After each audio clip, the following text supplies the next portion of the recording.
Welcome, everybody, to the Love Change podcast. Today we have Lynn Formesyn here, a writer who contacted me after reading an article in Brainwash about pain. Um, Today we have a couple of questions for Lynn, but let's start off with a little intro. How would you introduce yourself, Lynn? Okay, so I'm Lynn. I'm 31. I have two young daughters of 5.5 and 2.5. Mm-hmm. I live in Antwerp in Belgium. I'm married. I work as a writer, like you said. So I have my own little writing company, which I combine with being an invalid, invisible. Mm-hmm. So I have a chronic illness called spondylitis ankylosans. Very mouthful just to say that I have a rheumatics disease, and I'm in pain almost every day, almost all day. But I try not to let it command everything I do in life, I guess. Wow. So, yeah. Welcome to the show. I think there's a lot to learn from people who have to deal with pain. In the podcast, I always ask people, what was the biggest change in your life? So, to you, the question of all the changes you've been through, you can maybe make a top three. What were the biggest changes in your life? Definitely motherhood, because it made me realize that fighting against the pain or trying to ignore it and or even, I don't know, act in ways that make it worse afterwards. Okay. That my children don't have any. They don't. I don't know. They wouldn't fare well with a mother who is always ill in bed or anything. So it changed me a lot. Sure. Also in a way to. I don't know, to give more attention to myself, actually, from the cliche that you have to take care of yourself first and then you can take care of other people, something like that. So I just paid more attention to everything, my mental process, also with the pain, and personal growth and things like that, and also self-love in a way, because it's something I want my daughters to really have. So I decided to try and get that more, so I can not teach them, but just live it, so they see that it's normal to love yourself, to show it. Yeah. So motherhood, and I think my diagnosis as well probably was a big change in my life, or made me live in a different way, because I had to search for about 15 years till I got the diagnosis. Wow. And I had a spinal surgery in between that probably wasn't necessary if they knew in time what it was. So misdiagnosed. Yeah. Mistreated. Yeah.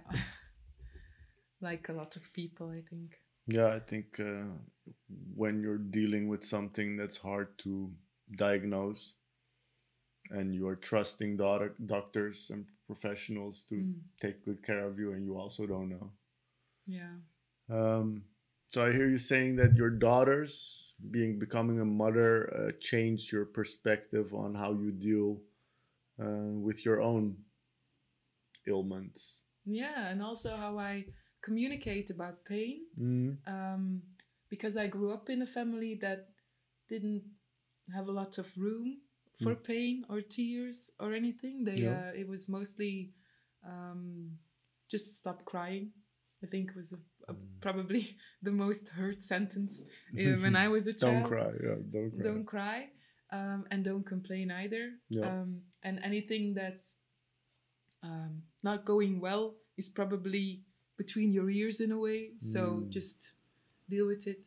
So I toughen up. Yeah, toughen up. Toughen up. Toughen up. And I realized when I held my baby for the first time, I really realized that, oh no, I don't want this. I don't, and I still, it's still somewhere in my system when they cry for something stupid. I really have to not give in to saying stop cry. I mean, to to allow it. Yeah, to allow it and to embrace the vulnerability. Oh, what a word! Kwetsbaarheid is easier. Yeah. Kwetsbaarheid, vulnerability. So yeah, that's probably the biggest change, I think. Just And if you would describe your process of, I hear you saying that your kids made you aware of how important it is to be a good example in self-love and vulnerability and communicating those things before you had kids. How were you doing that? How able I would just literally probably bite away the pain and just don't talk about it, or just, I don't know, or maybe even deliberately almost doing things that I probably shouldn't do because it might make it worse. Rebelling. Rebelling and trying to somehow outsmart the pain or the disease, which obviously doesn't work. But the thing is, I also only got my diagnosis after giving birth. So my baby was about 5 months old when I got diagnosed with the rheumatic disease. So it was a lot in one period of life, because you you should be on the pink cloud, all motherly, and then they go, here you go, chronic illness. You're going to be this is your problem, and we can't cure it. Have fun with it, and here's some medication, and also you can't use this medication and breastfeed, so you will have to choose. That was probably one of the first conversations with the doctor, was, you have to start this medicine. Yes, I will in 3 months or 4 months, because first I want to at least give at least till 8, 9. So I kept stretching the period to start the medication. And I was actually really angry, because once I stopped breastfeeding and started taking the medication, my midwife said, well, actually, here is a book about lactating and medication, and you would be able to combine the two. So I remember being really angry, and when I went back to the rheumatologist, saying, why didn't you tell me? Why did you say that? Because here, look, you can. But doctors are very, when it comes to breastfeeding, are very black and white. It's just, oh no, not even a nose spray or something, just because they don't know, because it's not really ethical to do research about it. Say, oh, let's take 1,000 mothers who are breastfeeding and give them all types of medication, and then see if the baby. I mean, so they always say, to be safe, you don't. Just don't. Yeah, but it has big consequences. If you, I mean, I was really angry. I can imagine. I can imagine that, because you had to choose between sacrificing yourself or your baby, and then you chose yourself because you want your baby to be healthy. And then you realize it was not necessary to make that sacrifice. Because then you say goodbye to those intimate moments, because they really are when you're breastfeeding. And then it was, I was really sad. I remember it was even on a Mother's Day, because it was very symbolic. I said, okay, this is the very last time. And then I started with the pills that after 5 weeks didn't even work. So I was really angry in the first period, because there's a system in Belgium where you have to try every non-invasive pill method before you can actually get the more expensive also injections that are specifically for your disease. So you first have to try if Arcoxia or any other just anti-inflammatory drug does the trick for you. So it was a really hard period, because almost every 5 weeks they had to check my blood. Oh no, not working. Still a lot of inflammation. The pain's not going away. Let's try something else. So I was taking pills, and then a pill against the side effects of another pill, and I was like a very old person. I had this little box with the days of the week. Yeah, days of the week, and then morning, noon, evening, and I felt terrible. And then all the side effects, and then to be disappointed also every time when they check and say, oh no, this is not working. And then I just felt like a rabbit in a laboratorium, something guinea like that. pig, yeah. A guinea pig for almost a year, I think. Wow. So it was really, yeah. Tiring. Yeah. And how is your regime now? How are you dealing with the inflammation? Well, I have a biologic. It's an injection that almost, I don't know, tries to stop the part of my immune system that attacks my body. Mm-hmm. So every 4 weeks I have to inject it, but it's not a magic solution. So I think it keeps me more stable. I have less of Ups and downs. Yeah, I don't know, opstoten. The rushes. Well, rushes. Yeah. But it's not a painkiller. So the pain, I don't take anything. Okay. No. So that has always been the same, basically. Mm. Before your diagnosis, you had the pain. After your diagnosis, you still have the pain. Yeah. Right? Yeah. That didn't change. No. What did change? Yeah, probably the way I live with it. Okay. I think. For one, what I said, not fighting it or not try to fight it all the time. Mm-hmm. What do you do instead of fighting it? I don't know how to say it. It's not really embracing it, because that's also I don't love the pain. I just mean it's not like, oh, come, let's give a hug. No, I guess I train my mind to do other things, so the pain just is, I'm less aware of it, I guess. Mm-hmm. Because I deliberately searched for something that gives me how do I say it, really positive feelings, or something that for me is very useful to do.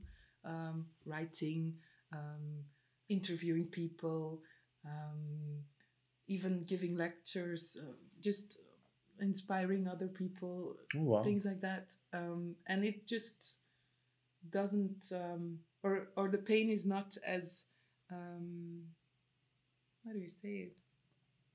Aanwezig? Present. Yeah, present. Sorry, No, can't find the words today. Which is also part of the disease I have. It gives me brain fog, which is, it's not, I don't know how to explain it. It's it makes you feel a bit stupid sometimes, because you know the things, but you can't really verbalize it. Yeah, or it takes more time than you would like to find the words, or to express yourself. So it's yeah. So I hear you saying that you found a way to make the pain and the experience useful. Yeah. By writing about it, interviewing about it. You're doing a book that's about the meaning of being sick. Yeah. Lecturing, giving workshops, explaining the experience. These are also pretty demanding activities. They require you to be able to step over the pain, not only, but also use your talents and your skills and your brain capacity. How do you deal with the days that you're not capable of doing that? I guess I somehow accepted that I also need to give in to the resting and the trying to recover, or to be able to have the good days as well. So it's just I don't like I said, I don't fight it anymore. If I have a really bad day, then I also I verbalize it as well. Yep. So because the people around me don't always see it. Yep. And of course, the ones who see I live within a house, they see it in my eyes if I have a terrible, or they see it from the way I move. But still, I always say, oh, today is not a good day.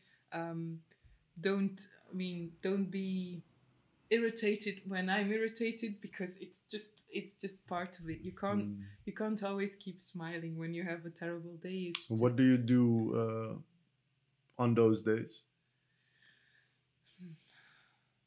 yeah, I don't um, really give into it either. It's not that I just stay in bed all day or something. I get up anyway, and I probably try to read, or I try to write anyway. I do. I don't know. It's not a big difference, because it's always there. So No, if it's really really bad, yeah, I go to my physiotherapist probably then it's some treatment. more that week. And he is very open-minded. He always asks me what's most present, Yeah. and then we work with that. So that's nice. So then I ask more help probably when I have really bad days. It's amazing. Yeah. I think what I'm trying to figure out is I myself also deal with pain, chronic fatigue, just demanding too much of the vessel, basically, because if there's something wrong with the vessel, it tries to communicate that you're taking too much of it with pain. That's how I experience it. So I really had to figure out for myself how to recover best. I usually get pain or just like because I've been taking too much, so I need to give it some more.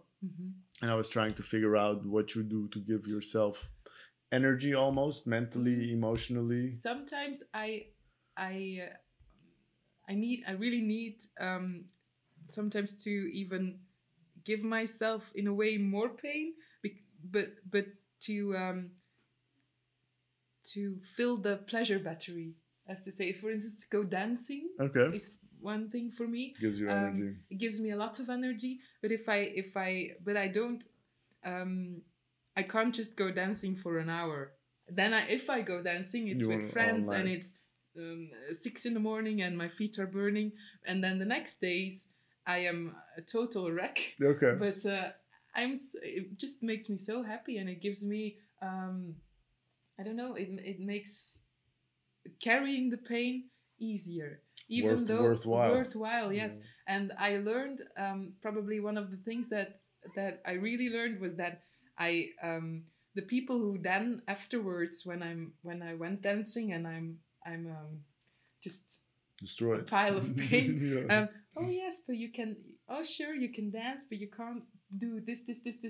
So those people I got rid of them. Okay. So I surround myself with people who say, I'm so happy for you that dancing gave you so much pleasure, even though now for 3 days you're worthless. So I like those people, and that's amazing. And I surround myself with them, and that's also a way to deal with. I mean, for me to keep carrying the pain, because I know that the people around me won't judge me if I do any coping strategy or anything I try to use. They won't say, oh, they allow you to do it your way. Yeah, they do. No, I think first of all, I'm happy that you have these people around you that allow you to do it your way. I always describe myself a little bit as suffering from the Icarus complex, that you burn yourself from flying too close to the sun and then you crash. And I think what you also describe is that the people who tell you to fly low, if the water catches your wings, then you also end up in the water. The pain is going to be there. You're going to end up in the puddle of pain anyway, so you might as well enjoy a good high, a rush, something that makes it worthwhile. I wonder if you would not have had kids, how would you have dealt differently with the diagnosis? Ooh, that's a difficult one. Yeah. Because it's very hard to imagine them not being there. I'm not sure. I don't know if I would have looked at myself as worthy enough to do all the things I do now, that to keep myself from falling apart because I have people to take care of. Mm-hmm. I don't know if it would be the same if I would. Can you explain that to me? What you just said? Hmm. What do you have right now that you just described? Worthy enough of? Yeah, of trying to cope with it, I guess. Trying to find a way to live with it in a positive way, because I'm a caregiver, Okay. or a caretaker, whatever. I don't know if there would be less to care about. I don't know if I would care as much about myself. I think that's So what you're explaining to me is that because you have to take care of your children, you have to take care of yourself. Yeah. And if they would not be here, the question would be, would you take as much care of yourself? I'm not sure I would. Okay. Before your kids, you would not take as much care of yourself. I think before my kids, I don't know. I also didn't experience as much self-love before my kids came as I do now. So I think that's also important, because I experienced by talking to other people who have chronic illness that they don't look at themselves in a very positive way, a lot of them. And if they don't have a reason to live, or they describe it as, those are my reasons to live. And I've never heard anyone say, I am my reason to live. It's always someone else. So that's an interesting dynamic, I think. Yeah. So the purpose of life created the need to love yourself. Yeah, I think so. Yeah. It's really interesting, because I remember myself a couple of years ago really being confronted with, okay, getting out of bed is really hard every day, like really painful. Why do I get out of bed every day? Why do I think one of the most difficult things to do is to decide to stop breathing. Your body will keep breathing whether you want it or not. You can close your nose and mouth, and then at a certain point you're like, yeah. The body wants to live, but it's not a fun life in that sense. If there's a lot of pain present, and like you feel like you're lacking in some departments, then what is it that you are alive for? And you have experienced a shift in your purpose when you had kids. I would almost say I don't have kids, but I can imagine that it elevates the depth of purpose. You're not just alive for yourself, you're also alive for them. But I think now, even if they wouldn't be there, I think the way I am now, I would put myself on the list of reasons to keep alive, because I was actually just writing in my manuscript, the part, one of the sentences you hear a lot when you get diagnosed is, you have to learn how to live with it. Just learn to live with it. And if you think about it, what other option do you have except for stop living? You have to, so it's just a funny sentence. People keep saying, you have to learn to live with it. I think, yeah, I have to, because the other option is just stop living. Yeah. But if you say that, they go, that's not the point. We weren't trying to say that. Because when they say you have to learn to live with it, what they actually mean is just minimalize it as much as you can, which is, I think, learn to thrive with it. Yeah. You know, that's a nice way. Thriving is a different experience in life. Everybody's alive, but not everybody's thriving. No. If you would be able to go back in time and tell yourself, a younger version of yourself, something, which version of yourself would you tell what? Ooh. Wow.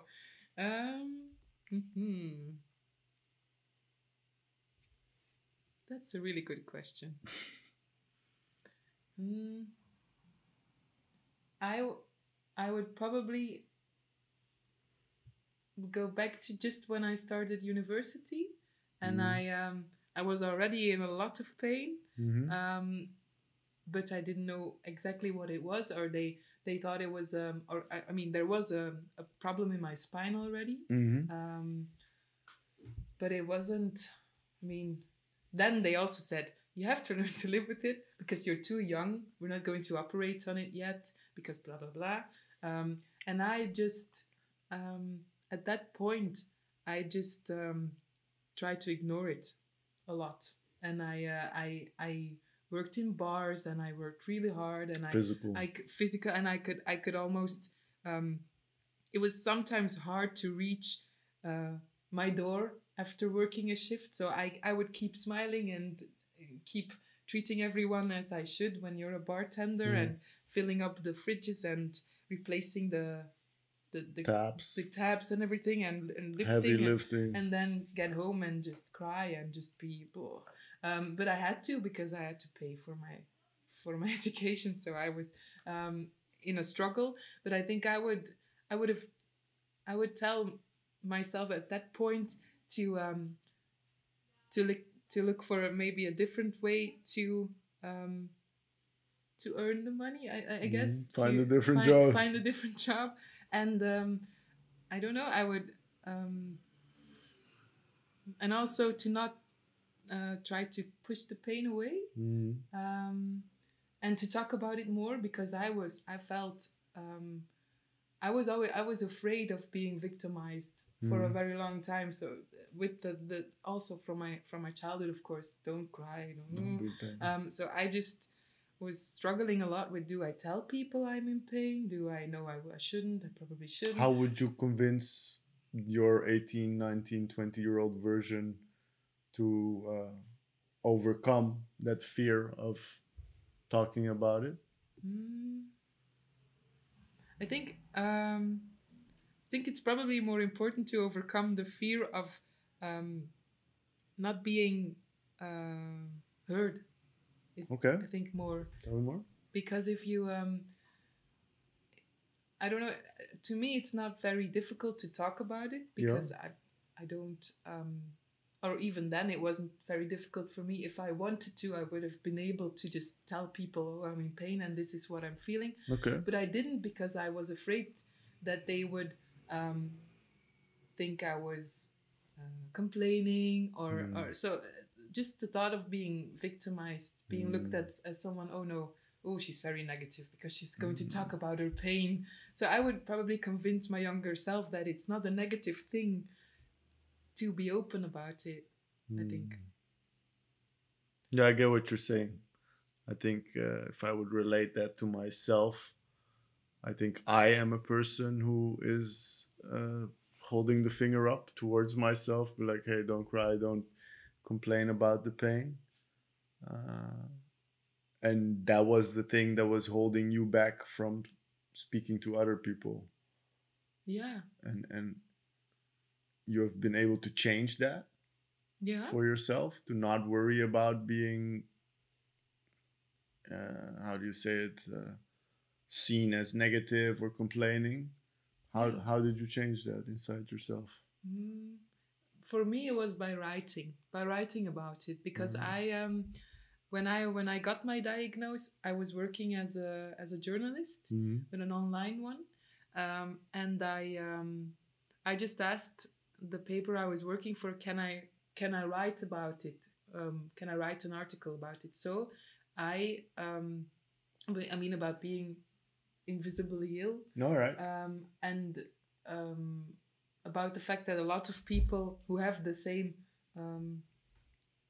not diagnosed, but I mean complaints, they are all, not always, but a lot of them are complaining that other people don't see them, don't hear them, don't believe them, that they are easily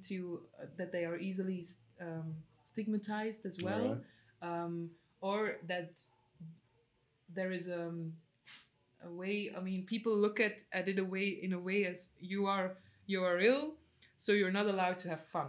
That's also something that, because for instance, for me, like I said, when I go dancing till 6 a.m, you really have those negative people who say, if you can do that, then you can work, or then you can do this and you can do that. And it's the same with my company. They say, oh, but if you can have your own writing company, then you can also just do a normal job. So why are you not doing a normal job? So it's those things are, I think, what people are more afraid of than just talking about the pain. It's just the way other people look at you when you do talk about it.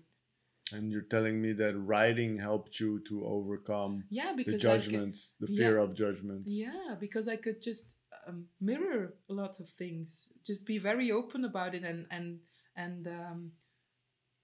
just confront people with their own stigmas that they give people, or the way they judge people, for instance. Because if you don't write about the fact that you need to sometimes do something that doesn't really seem responsible to do, but you need to do it to keep on going, to keep on carrying the pain. It gives you, and it also gives you pleasure. People need pleasure, and it's not the health privilege, or it shouldn't be. It's not only if you're healthy you can have pleasure. To have fun. Yeah, but that's just that's something that a lot of people seem to think. If you have a disease, or if you are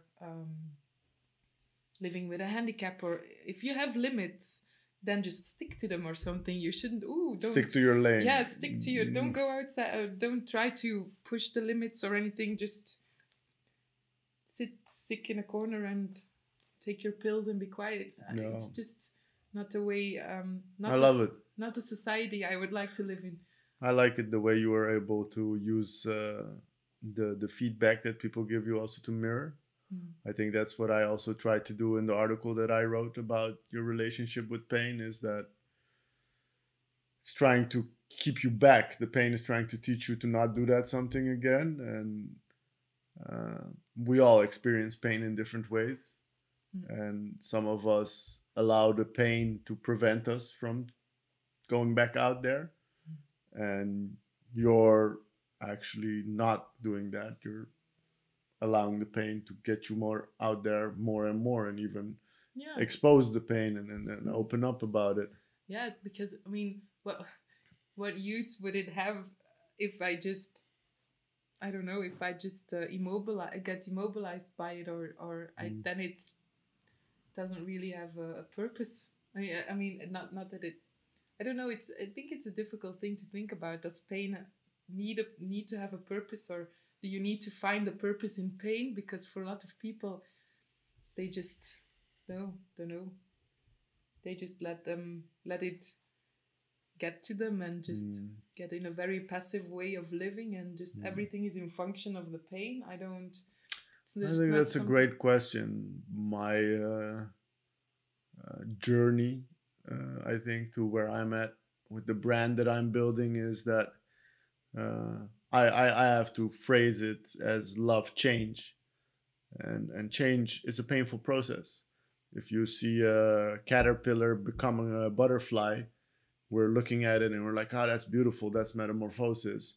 But inside the cocoon, the caterpillar is melting all of its structures, rebuilding itself. You're not going to tell me that's not painful. No, probably. That's a very painful process. And it's also a process of completely letting go of the old to be able to embody the new. And if you're talking about pain, that usually has to do with letting go of something that you want to keep, but you don't have any longer. And that's not a physical pain. It's a memory of the past, the nostalgia. Before we wrap it up, tell us a bit about what's ahead in the book that you're writing. So in Dutch, the title is Zinvol ziek with a question mark. Yeah. And it's also puzzled in a way that you get an I. So you get ik, Zinvol ziek, ik, and then the question mark is below the ik. So it's actually, it's more than just a story about my own pain. It starts from it. The meaning of being ill, sick. Is it meaningful to be sick? Yeah, meaningful is, I don't know how you... Useful? Useful, but then that's even... I haven't found an English version that I'm really happy with. I hope I will someday have to look for it because they will want to translate it or something. That would be great. Yeah. But it has 3 parts. Yeah. So the first one is just called disease, and then the other part is called, well, useful or meaningful, sinful. And then the third one is the gray zone, which would be but talking to a lot of people, because I interviewed a lot of people, professors, politicians, other people with illnesses, people who were born with a handicap, people who are mentally ill. I tried to just talk to really a lot of people, and they all have a vision for a future that would be different. So the third part of the book would be to try and find how they overlap and try and see how it could be if we would live differently. So that's the last part of the book. And then the first one starts from my own experiences, but also goes wider as in the way that how does a disease or how does pain impact the rest of your life? Because people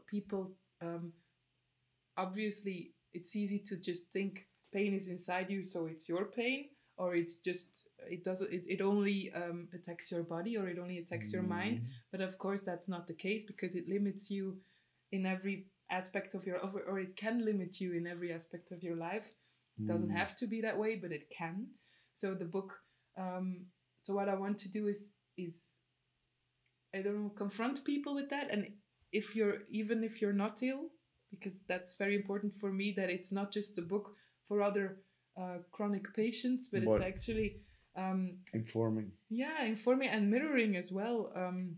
Just a lot of things I write, I can imagine that people can be hit by the words, even if they don't know what it means to have a disease or to be chronically ill, but just make them think about how they look at life. If they look at it, I think, like you said, a glass half empty or glass half full. It's just a way of looking at life. So you don't need physical pain to start making those choices, I think. So not at all.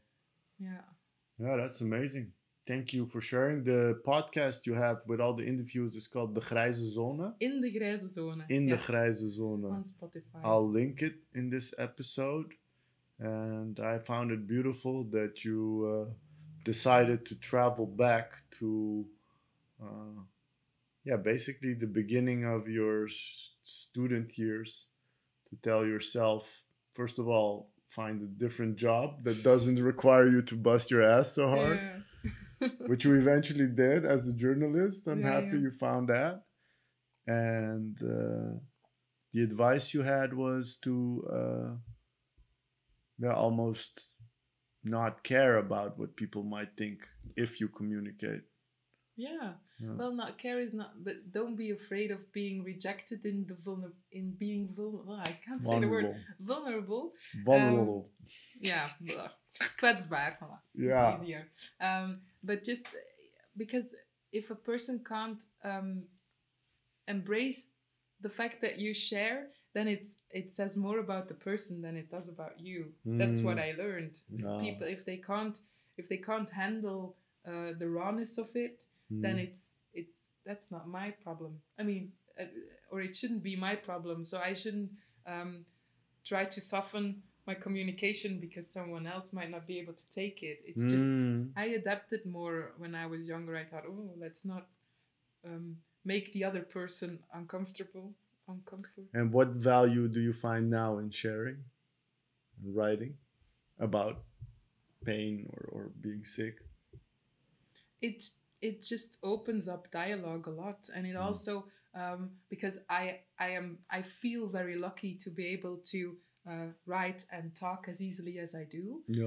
And so I get a lot of emails from people who listen to the podcast or who somehow heard about the book, saying, finally, thank you, someone is because if they read it or listen to it, they say that's my life, or you're talking about my life, you're writing about my life, but they don't they're not, or they think they're not able to share it as in the way that I do People it. are feeling heard. Yeah, so they say, yeah, thank you for being a megaphone or something for the way I feel. You're speaking for them So, also. yeah, That's beautiful. so that's the feedback I've been getting. So that's a good reason to keep on doing it, because people are really